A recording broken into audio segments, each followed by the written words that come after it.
KP Classes, dedicated to excellence. Hello everyone, welcome to KP Classes and welcome back to our Score Booster series in which हम क्या practice करने वाले हैं, how to write perfect answers. ठीक है, तो in series को हमने 4 पार्ट्स में डिवाइड कर दिया. फर्स्ट पार्ट डील्स विद कि हम परफेक्ट आंसर राइटिंग कैसे प्रैक्टिस करेंगे, एक आंसर को कैसे अच्छे से लिखना है. ठीक है, so this series is available in political science, geography, psychology and history. ठीक है, पॉलिटिकल साइंस में as you know you have 2 marker question, 4 marker and 6 marker question. So हम तीनों में देखेंगे कि 2 मार्कर क्वेश्चन में आपको कैसे आंसर लिखना है, 4 मार्क्स में कैसे लिखना है और 6 मार्क्स में कैसे आंसर लिख. Then second part deals with MCQ, how to use elimination technique in MCQs, factual और लॉजिक कैसे आप यूज करेंगे. Then cartoon based question practice करेंगे, पैसेज बेस्ड क्वेश्चन प्रैक्टिस करेंगे एंड लास्ट वीडियो में हम मैप प्रैक्टिस करने वाले हैं. ठीक है, and we are going to discuss PYQs and how to solve sample paper in 3 hours.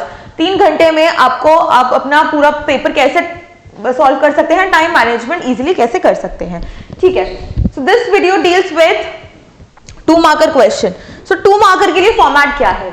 सबसे पहले आपको किस बात का ध्यान रखना है, you have to make sure that you write only what is asked. क्योंकि सबसे ज्यादा गड़बड़ जो बच्चे करते हैं वो 2 मार्कर लिखने में ही करते हैं. 2 मार्कर में इतनी लंबी लंबी कहानियां लिख देंगे कि 4 और 6 के लिए टाइम ही नहीं बचता. भाई जितना पूछा है उतना ही आप लिखें. ठीक है, इसमें इंट्रोडक्शन और कंक्लूजन नहीं लिखना, ये बात का आपको बिल्कुल याद रखना है. इधर आपको आईबीसी अप्रोच बिल्कुल फॉलो नहीं करना, कोई इंट्रोडक्शन नहीं आएगा, कोई कंक्लूजन नहीं आएगा. ठीक है, बहुत क्रिस्प और फैक्चुअल इंफॉर्मेशन ही होना चाहिए. ठीक है, तो ये आपका फॉर्मेट हो गया. अब इधर ना आपके पास चॉइस है. भाई किस बात की चॉइस है, चॉइस है कि आप पॉइंट्स में भी लिख सकते हैं और पैराग्राफ में भी लिख सकते हैं, 2-3 लाइन का भी यूज कर सकते हैं. इसमें आपको चॉइस है. लेकिन अगर हम 4 और 6 मार्कर की बात करें, गलती से भी पैराग्राफ में नहीं लिखना है, उसको लिखना ही पॉइंट्स में है. ठीक है, तो ये आपकी पहली चीज हो गई है. गलती से भी 4 और 6 के लिए आपको पैराग्राफ यूज ही नहीं करना. You have to write down in points only. लेकिन फॉर 2 मार्कर यहाँ पे थोड़ा सा लीनियंसी आ जाती है. यहाँ पे सब आपको पॉइंट्स, आप पॉइंट्स में भी लिख सकते हैं, पैराग्राफ. अभी हम सैंपल पेपर, अभी जो सैंपल क्वेश्चन सॉल्व करेंगे उसमें हम देखेंगे कि किस क्वेश्चन में आपको पॉइंट्स में लिखना है, कौन से क्वेश्चन में आप पॉइंट्स यूज कर सकते हैं, कौन से क्वेश्चन में आप पैराग्राफ यूज कर सकते हैं. ठीक है, कीवर्ड्स का तो बिल्कुल यूज करना ही करना है. जो क्वेश्चन से रिलेटेड है कीवर्ड्स आपको यूज करने हैं एंड अंडरलाइन द कीवर्ड, ये तो मैंडेटरी है. This is mandatory. ठीक है, गलती से भी इसको मत भूलना. Whether 2 marker question, whether 4 marker question, whether 6 marker question, ये इट इज नॉन नेगोशिएबल. ठीक है, अब लेंथ की बात करें, 2 मार्कर में कितना लेंथ लिखना है आपको. लेंथ की बात करें 2 to 3 लाइन्स मैक्सिमम, 4 लाइन से ज्यादा एक्सीड नहीं होना चाहिए. ये एक रूल है.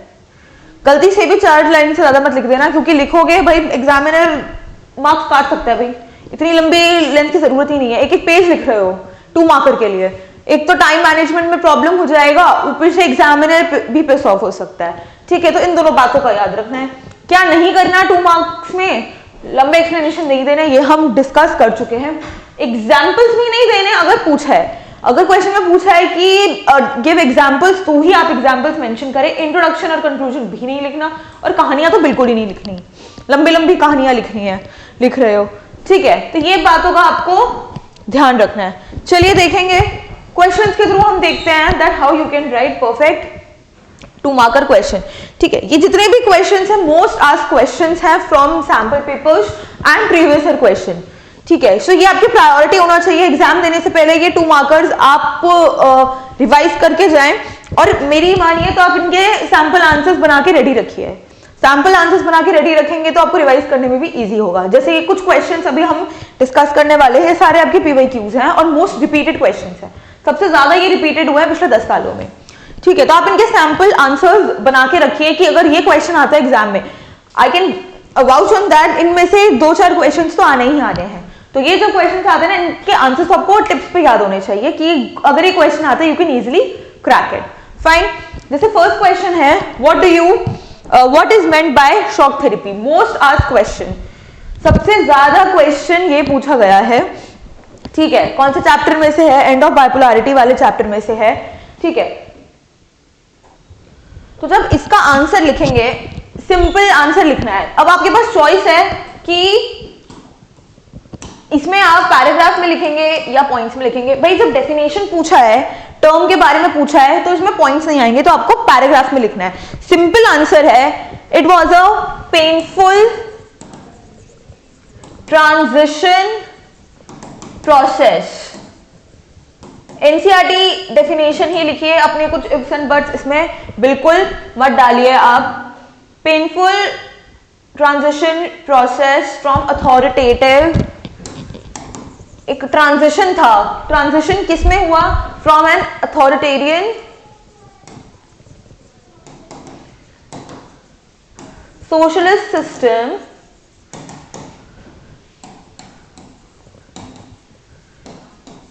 to a democratic capitalist system. Simple.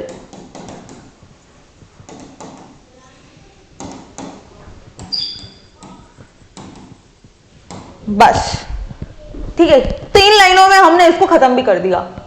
बस ये थी आपकी शॉक थेरेपी। अगर आपके पास और टाइम है और अगर आप एग्जामिनर को और इम्प्रेस करना चाहते हैं तो और भी कहानी लिख सकते हैं। This model was seen in Russia, Central Asia and it was influenced by IMF and World Bank and this was known as shock therapy. ठीक है, इतना लिखेंगे तो भी 2 नंबर मिल जाएंगे। अब कीवर्ड हियर क्या है? कीवर्ड है अथॉरिटेरियन सोशलिस्ट सिस्टम, क्योंकि ट्रांजिशन था। ठीक है, शॉक थेरेपी जो USSR की कंट्रीज थी वो सोशलिज्म को फॉलो कर रही थी, लेकिन उसके डिसइंटीग्रेशन के बाद उनको कैपिटलिज्म फॉलो करना पड़ा क्योंकि सोशलिज्म जैसी आइडियोलॉजी खत्म हो गई थी। ठीक है, तो एक आपको पता है अथॉरिटेरियन था, वो अथॉरिटेटिव था और क्या फॉलो कर रहे थे? Democratic capital system. तो ये आपको याद करना है। और क्या था? ये ट्रांजिशन था। तो 3 कीवर्ड्स हो गए यहाँ पे। 3 कीवर्ड्स आपको क्या करने हैं? लिखने हैं, सॉरी अंडरलाइन करने हैं और ये लिखने भी हैं। ये आप मिस नहीं कर सकते। अगर आपने ये 3 कीवर्ड्स मिस कर दिए तो पूरा आंसर गलत हो जाएगा। ठीक है, अब कुछ बच्चे क्या मिस्टेक करते हैं, मैंने बहुत सारे पेपर्स भी चेक करे हैं कि democratic socialist system authoritarian capitalist system switch कर देते हैं। ये इधर लिख दिया, ये इधर लिख दिया, भाई 2 नंबर गए। तो ये याद रखना है, रट्टा नहीं मारना, याद रखना है कि ये सोशलिज्म था। ट्रांजिशन क्या हुआ? भाई USSR सोशलिज्म फॉलो कर रहा था, अब उसको सोशलिज्म छोड़ के कैपिटलिज्म फॉलो करना है। ठीक है, तो ये ट्रांजिशन था फ्रॉम सोशलिज्म टू कैपिटलिज्म। तो ये आपका कीवर्ड है। एनसीईआरटी की भाषा में लिखेंगे तो ये आपकी डेफिनेशन होगी and it is known as shock therapy. लेकिन ये क्या है? हम कीवर्ड्स देख रहे हैं कि ये चीज तो आपको आपके आंसर में लिखनी ही लिखनी है। Fine, so this was the first question. इसमें आप पॉइंट्स यूज नहीं कर सकते, क्यों? क्योंकि डेफिनेशन मांगी है। भाई जिन क्वेश्चंस में डेफिनेशन मांगी है या फिर ओपिनियन मांगा है, उसमें आप प्लीज प्रेफर करें कि पैराग्राफ ही लिखें। ठीक है, स्पेशली इन 2 मार्क्स। लेकिन अगर 4 और 6 आता है तो पैराग्राफ को भूल जाइए, आपको IBC अप्रोच के साथ पॉइंट्स में लिखना है। ठीक है, तो ये हो गया आपका shock therapy. Next question, what was glasnost and perestroika? So ये आपका मोस्ट रिपीटेड क्वेश्चन है। ठीक है, सो ग्लासनोस्ट और पेरेस्ट्रोइका। अब इस क्वेश्चन में सिंपल है भाई, पॉलिटिकल साइंस के स्टूडेंट को तो ये पता होना चाहिए। सो ये क्या थे? रिफॉर्म्स थे। फर्स्ट लाइन में आपका कीवर्ड क्या होगा? रिफॉर्म्स। ठीक है, तो इसमें भी आप, इसमें चॉइस आ जाता है, पॉइंट्स में भी लिख सकते हैं, पैराग्राफ में भी लिख सकते हैं। जैसे अगर मैं होती तो मैं लिखती ग्लासनोस्ट। सबसे पहले तो ये लिखती these were the 2 reforms introduced by Mikhail Gorbachev. So Gorbachev का नाम मेंशन करना बहुत जरूरी है, उसको आप अंडरलाइन कर सकते हैं। नंबर 1 ग्लासनोस्ट और सेकंड पे पेरेस्ट्रोइका।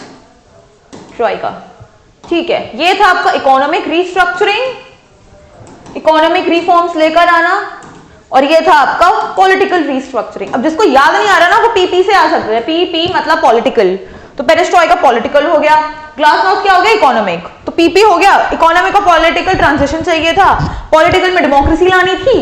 ठीक है, और इसमें इकोनॉमिक में आपको कैपिटलिज्म या फिर डेमोक्रेसी, कैपिटलिज्म इंट्रोड्यूस करना था, openness with other countries introduce करना था। तो ये आपके कीवर्ड्स हो गए।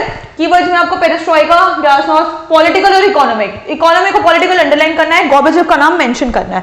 ठीक है, सो ये क्वेश्चन का आंसर क्या होगा? हम ऐसे लिखेंगे that perestroika and glasnost were the 2 reforms introduced by Mikhail Gorbachev. Number 1, Glasnost means economic restructuring, openness with the other countries, and number 2, perestroika means political restructuring, and Gorbachev wanted to introduce democracy. ठीक है, सो economic political को underline करना है, Mikhail Gorbachev का नाम mention करना है, तो ये 2 मार्क आप ऐसे सॉल्व करेंगे. ठीक है, वेरी सिंपल. देन थर्ड आ जाता है आपका व्हाट इज आसियान वे. ठीक है, तो इसमें भी व्हाट इज आसियान वे आपके क्या पूछ रहे हैं, डेफिनेशन पूछ रहे हैं. ठीक है, तो इसमें भी आप क्या मेंशन करेंगे, पैराग्राफ में ही लिखेंगे, 3-4 लाइन में आपका होना चाहिए. सो स्टार्ट कैसे होगा, ASEAN way is a form of informal, keywords क्या थे, INC, informal, non confrontationist and cooperative approach.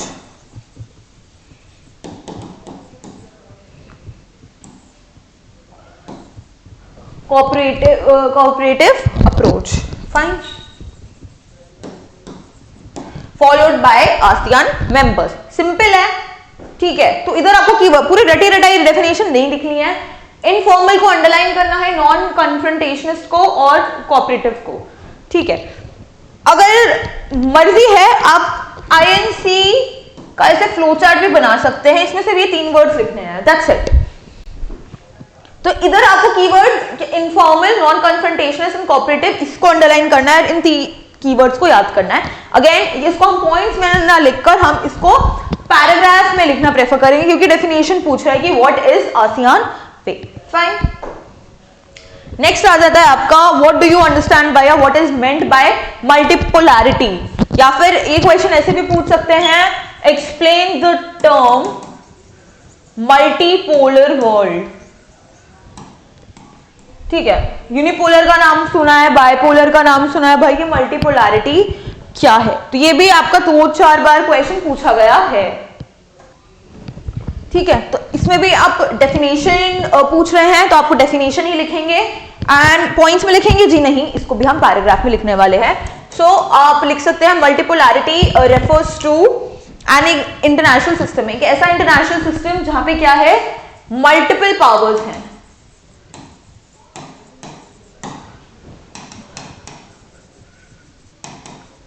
Multiple powers. ठीक है, तो multiple powers is the keyword. यहाँ पे हर कंट्री अपने अपने एक डोमेन में क्या कर रही है, मास्टर कर रही है. ठीक है,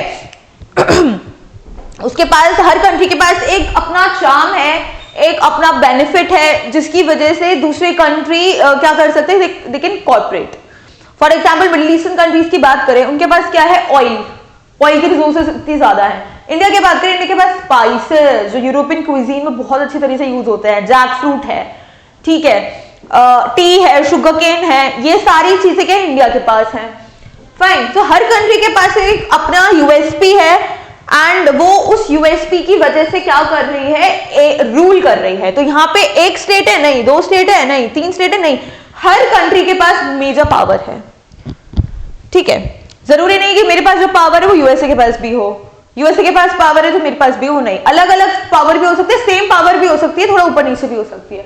so multiple power here is the keyword.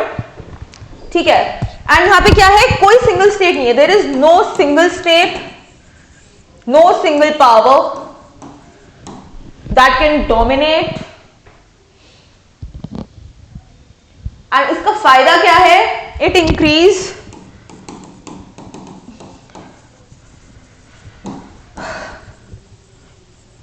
cooperation among the countries.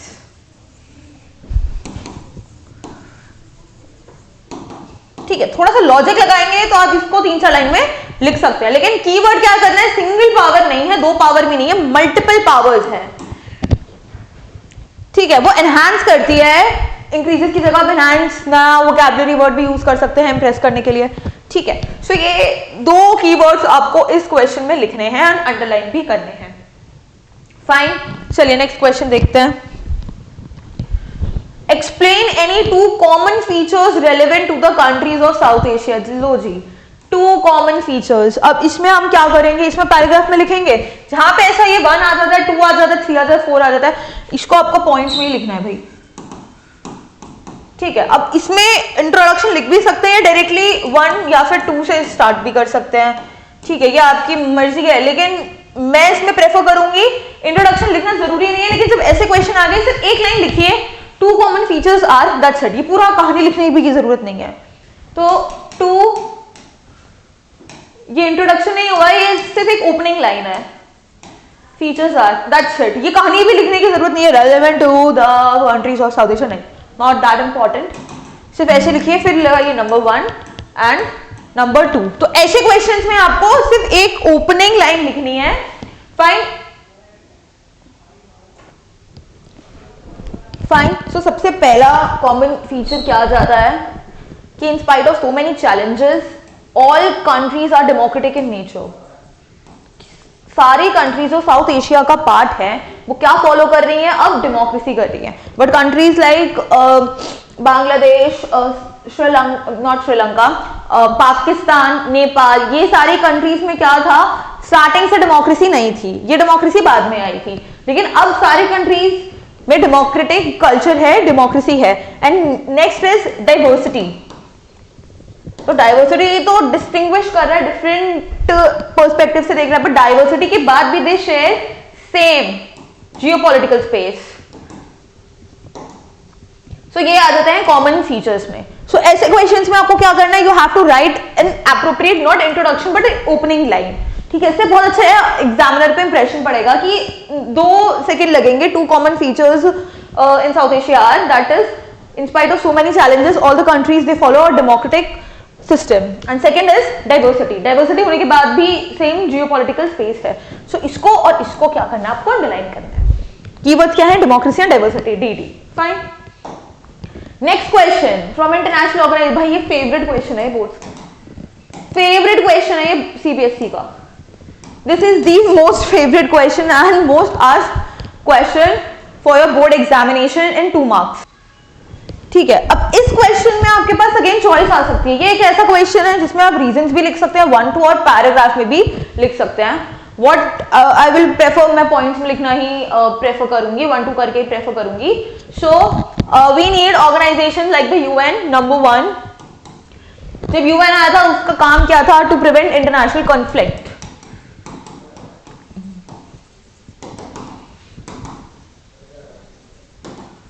ठीक है, this is the keyword. And second, to facilitate cooperation among the state,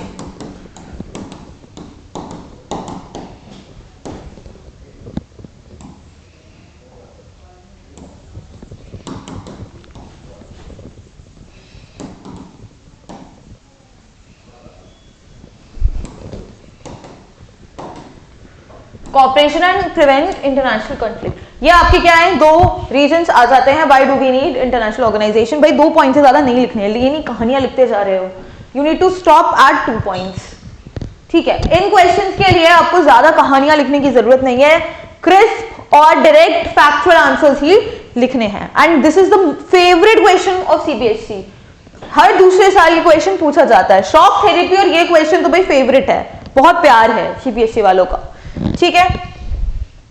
चलिए नेक्स्ट देखते हैं, what is the relationship between traditional security and corporation. थोड़ा सा tricky आ जाता है ये क्वेश्चन।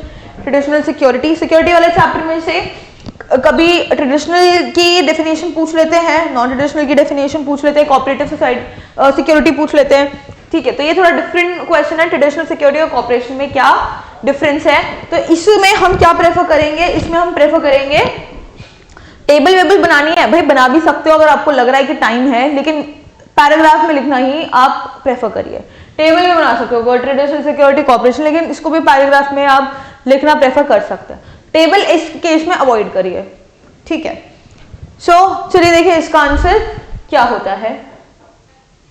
फाइन, ट्रेडिशनल सिक्योरिटी क्या बोलती है, ट्रेडिशनल सिक्योरिटी बोलती है दैट गो फॉर वॉर। कभी भी अगर कॉन्फ्लिक्ट का सिनेरियो होता है तो वो बोलता है शुड गो फॉर वॉर। तो ट्रेडिशनल सिक्योरिटी क्या बोलती है, country should go for war. This is traditional notion of security.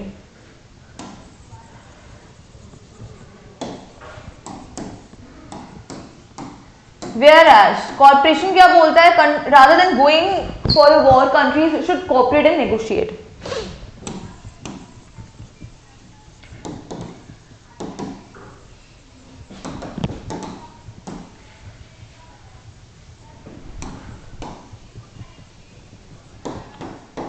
And negotiate. ये बोलते हैं नेगोशिएट करो, कॉपरेट करो। ट्रेडिशनल सिक्योरिटी क्या बोलता है, यूनिवर्सली एक्सेप्टेड है, country should go for war for genuine reasons. ठीक है, तो ये आपका मेजर डिफरेंस आ जाता है। एक नंबर आपको ट्रेडिशनल सिक्योरिटी का लिखना है, एक नंबर आपको कॉपरेशन का लिखना है। दैट्स इट, 3 लाइनों में ये आंसर खत्म है। ठीक है, तो इसमें भी ज्यादा इफ्स एंड बट्स नहीं है, इतने में आपको आंसर कंप्लीट करना है। चलिए नेक्स्ट देखते हैं। Next is why do indigenous people need special protection to protect their rights. Fine, so इसमें क्या पूछा है, नीड पूछा है, तो उसमें रीजंस मेंशन करने हैं। एंड अगेन इसमें आप 2 पॉइंट्स में आंसर लिख सकते हैं। ठीक है, तो इसका जो मेंशन है डायरेक्टली एनसीईआरटी में नहीं है, तो इसमें आपको थोड़ा लॉजिक लगाना पड़ेगा। इंडिजिनस पीपल क्या होते हैं, नेटिव पीपल होते हैं। अब माना जाता है वो लैंड पहले उनका ही था। ठीक है, देन फॉरेनर्स आते हैं। Foreigners are basically the outsiders. Intruders come and they patch their land, they use their land, and जिनकी वजह से इनका डिस्प्लेसमेंट हो जाता है। ठीक है, तो इनको प्रोटेक्ट करने की क्या जरूरत है। पहली बात, ये लैंड इनका है, तो एक लैंड का पॉइंट ऑफ व्यू आप लिख सकते हो, ये लैंड क्या है, ये लैंड इनका है and they need to protect the land. And second क्या है, इनका डिस्प्लेसमेंट हो जाता है, there is huge displacement and तो इनका डेवलपमेंट की वजह से डिस्प्लेसमेंट हो रहा है, तो development needs to be balanced. So development और डिस्प्लेसमेंट के बीच में इनको बैलेंस करना जरूरी है। एंड लैंड इनका क्या मेन सोर्स ऑफ इनकम है, इनका सर्वाइवल है, इनका लाइवलीहुड है। So these 2 are the key points. आपके मन में अगर कोई और पॉइंट आ रहा है तो आप वो भी मेंशन कर सकते हैं, लेकिन जो भी करेंगे आपको उसको अंडरलाइन जरूर करना है। ठीक है, don't forget to underline the keywords and mentioning of the keywords. ठीक है, this is the key to good marks. Keyword is the key to good marks. Mention any 2 benefits of globalization, भाई सबसे easy question है, सबसे easy question है। ठीक है, introductory line, 2 benefits of globalization are, number 1, ठीक है, इट इंक्रीजेस और इट एनहांसेस ग्लोबल कनेक्टिविटी।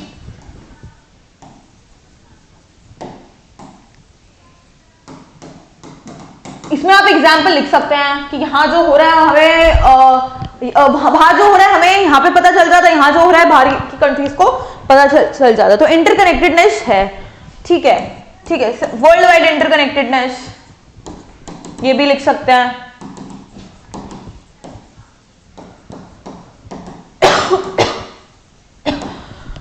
ठीक है, ये दोनों सेम पॉइंट्स हैं। ठीक है, बेसिकली दोनों ये एक ही पॉइंट्स हैं, तो इन दोनों को मिला के मर्ज कर सकते हैं। ठीक है, तो इसको मर्ज कर रही हूं मैं, रादर देन सेकेंड पॉइंट में आ जाता है इंटरमिक्सिंग ऑफ कल्चर।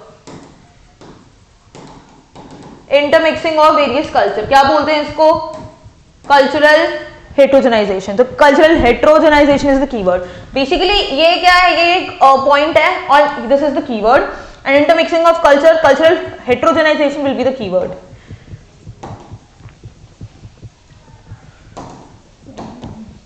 ये आपका कीवर्ड आ जाता है। ठीक है, तो अपने पॉइंट्स में अपनी लैंग्वेज में आप इस आंसर को लिख सकते हैं। ये भी बहुत इजी क्वेश्चन है। देन नेक्स्ट दूसरी बुक से देखेंगे, दूसरी बुक से देखेंगे, identify any 2 consequences of partition in India. ठीक है, दूसरी बुक 2 कॉन्सिक्वेंसेस पूछ रहे हैं। इसमें 2 consequences of the partition 1947 are, ये लिखना जरूरी है, आर एज फॉलोज और ब्ला ब्ला ब्ला। पहला क्या था, कोई भी 4-5 पॉइंट्स है, कोई भी 2 लिखो। मैं क्या लिख रही हूं, killing and atrocities, killing and atrocities कहां पे, on the both sides of the border. तो बॉर्डर की दोनों साइड्स पे हमें ह्यूज किलिंग एंड एट्रोसिटीज मिली थी। ठीक है, सेकंड पॉइंट हो सकता है पॉलिटिकल डिवीजन की वजह से क्या हो गया, भाई इसको ये 4 मार्कर में भी पूछा जा सकता है, 2 मार्कर में भी पूछा जा सकता है। तो हम 4 मार्कर करेंगे तो उसको एज 4 मार्कर हम कैसे लिख सकते हैं वो देखेंगे, ठीक है। Political division it led to the administrative failure, ठीक है। तो killing and atrocities here is the keyword and political division and administrative failure here is the keyword, ठीक है। 2 marker, 2 points, all clear. Then next, what are the 2 models of development? Which model of development was adopted by India? भाई ये chapter 3 से आता है। Chapter 3 totally 4 marks का है और उसमें हमेशा यही माना जाता है कि या तो वो एक एमसीक्यू के लिए आएगा या फिर वो 2 मार्क्स के लिए आएगा। 6 मार्कर से तो वो आता ही नहीं है कभी, उस चैप्टर में से 6 मार्कर का वेटेज है ही नहीं, ठीक है। सो 2 मॉडल्स ऑफ डेवलपमेंट, इसमें क्या लिखेंगे? द 2 मॉडल्स ऑफ डेवलपमेंट कौन से थे आपका? फर्स्ट हो गया सोशलिस्ट मॉडल, सेकंड हो गया कैपिटलिस्ट मॉडल। इसमें आप क्या कर सकते हैं, इस क्वेश्चन में आप फ्लो चार्ट भी बना सकते हैं।